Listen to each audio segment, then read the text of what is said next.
Padomju Savienības mērķis bija radīt jauna tipa sabiedrisko iekārtu – komunismu. Tajā visi cilvēki būtu vienlīdzīgi un nepastāvētu atšķirības starp bagātajiem un nabadzīgajiem. Taču, lai izveidotu šādu sabiedrību, būtu jāmainās arī cilvēku paradumiem.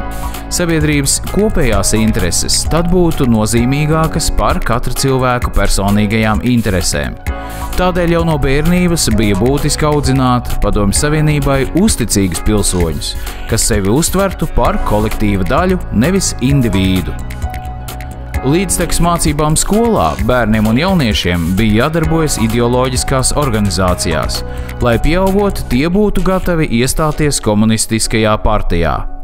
Bērnu un jauniešu iesaiste organizācijās sākās jau no 1. klases, kad skolēnus uzņēma oktobrēnos, bet 4. klasē pionieros.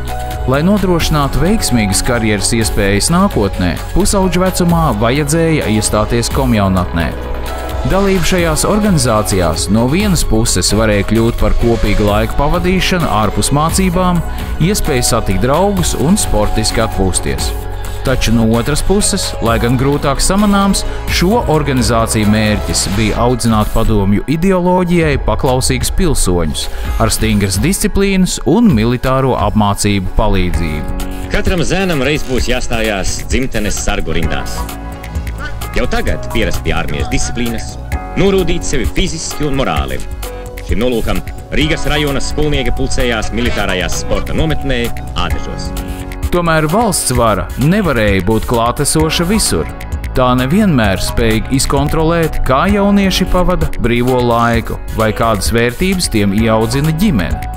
Reizēm jauniešu uzskati un uzvedība nonāca pretrunā ar komunistu paustajiem it kā pareizajiem priekšstatiem. Un pat ja jaunieši bija spiest apmeklēt obligātās parādes, mītiņus, talkas un citus pasākumus, tie iekšēji varēja nepiekrist tajos paustajiem uzskatiem.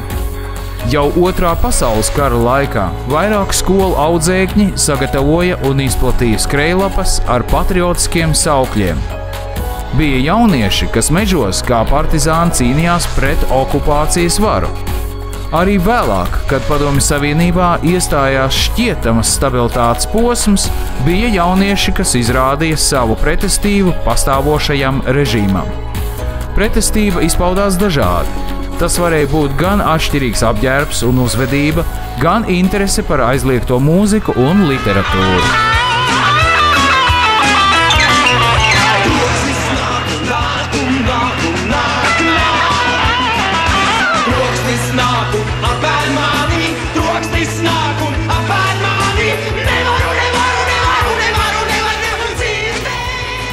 Tie bija nelegāli centieni kritizēt padomju okupāciju un atklāti pieminēt neatkarīgo Latviju vai cilvēkus, kas cietuši no komunistu varas.